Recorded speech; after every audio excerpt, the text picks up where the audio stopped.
Hey everyone. Today we're going to be talking about the St. Matthew Passion by Johann Sebastian Bach. If you look at the handout that I included, you'll see at the very top, Johann Sebastian Bach was born March 31st, 1685, and died on July 28th, 1750. Some important information about J.S. Bach is he was born in Germany. He's a Baroque composer. He's considered by many to be the greatest composer of all time, and his death marks the end of the Baroque era. I included some information on his early years in the handout. You can look at that if you'd like, but we're going to skip to the main time periods that section out his older life. Those periods are the Weimar period, the Cothen period, and the Leipzig period. And if you look at those times in his life and what he was composing, you'll see that the Weimar period was mainly organ music, the Cothen period was mainly instrumental music, and the Leipzig period was mainly choral music, which is what we're going to be talking about today. That was all because of what job he was holding at the time when he was at those places. You can see right below the time period section a picture of the St. Thomas Lutheran Church in Leipzig where he served as the cantor. So that would be where he was when he did write the St. Matthew Passion. If you look at the marriage and children section, we'll skip over that as well, but I did want to highlight his wife that he married after his first wife died, Anna Magdalena. You might know her if you've studied piano at all. She's very, very well known for her notebook that is a very good contribution to some piano repertoire. Okay, if you go down to the next page, you'll see the St. Matthew Passion page of the handout. Some important information about the St. Matthew Passion. It's one of two surviving passions by J.S. Bach. There was a third, I believe it was the St. Mark Passion, but it has been lost. The St. John Passion is the other surviving one. Felix Mendelssohn helped get Bach back into the spotlight. After he died, his music wasn't really that popular. Even when he was alive, it wasn't as popular as it is now. But Mendelssohn put on the St. Matthew Passion in 1829, the first time since Bach's death, and that really helped increase his popularity. We're going to first talk about the text of the St. Matthew Passion. It's a poetic interpretation taken from Matthew 26 and 27. It was compiled and mainly written by a guy named Christian Friedrich Henrici. He also went by the name Picander. The text can be separated into two main parts. The first part deals with the Last Supper and the Garden of Gethsemane, and the second part deals with the crucifixion, the death, and the burial. Now notice I didn't say the resurrection. We'll get back to that in just a minute. The text determines the musical shape in the St. Matthew Passion rather than following something like sonata form or anything like that. Bach really wanted to emphasize the importance of the text and didn't let a set form dictate how the music was written. The instrumentation in the St. Matthew Passion is kind of interesting. It's written for two 4-part choirs and 2 orchestras.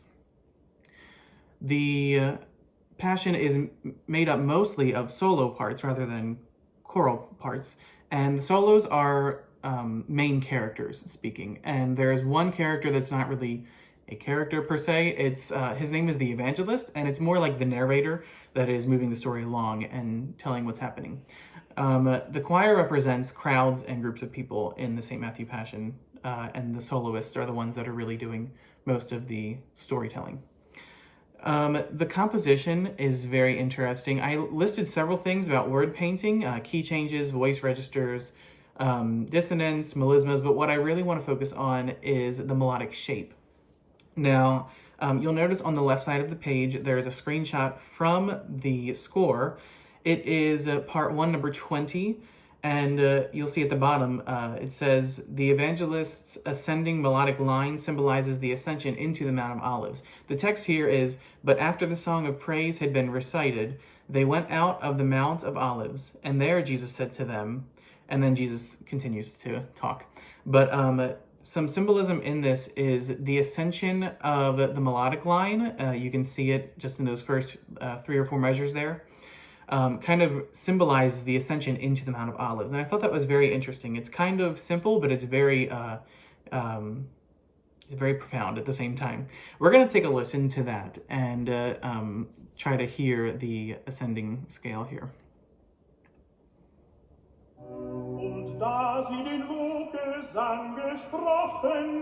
Again, he's saying, but after the song of praise had been recited, they went out to the Mount of Olives, and there Jesus said to them,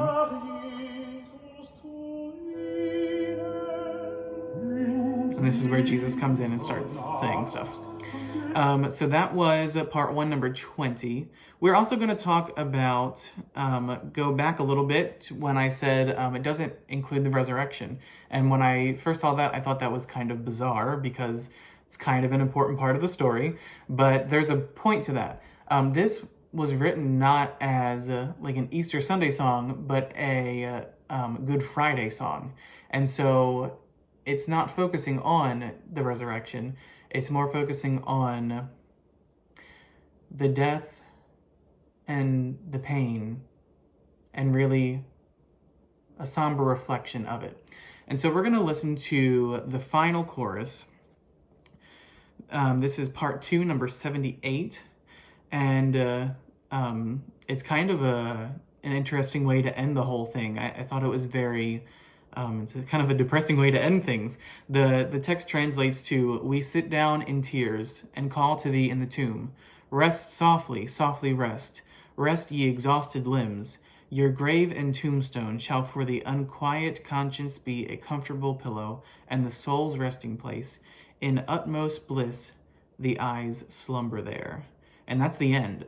And you'll notice it... we're going to listen to the last minute or so of the last movement, and you kind of notice at how dark of a sound it ends with. And I think that was very interesting because the story has such a happy ending, but he chose to cut it off with the burial, and they're all mourning Jesus' death. So let's take a listen to, this is part 2, number 78, and we're going to jump in toward the end.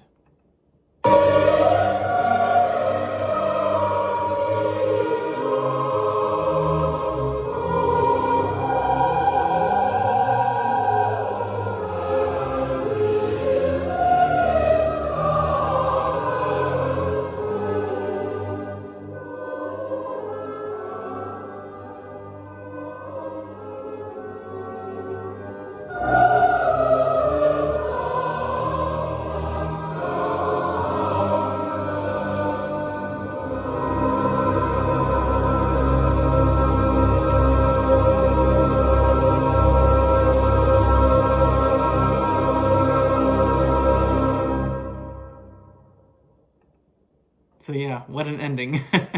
That's definitely, I don't know, not what I would have expected. But the resurrection is completely not seen in the St. Matthew Passion.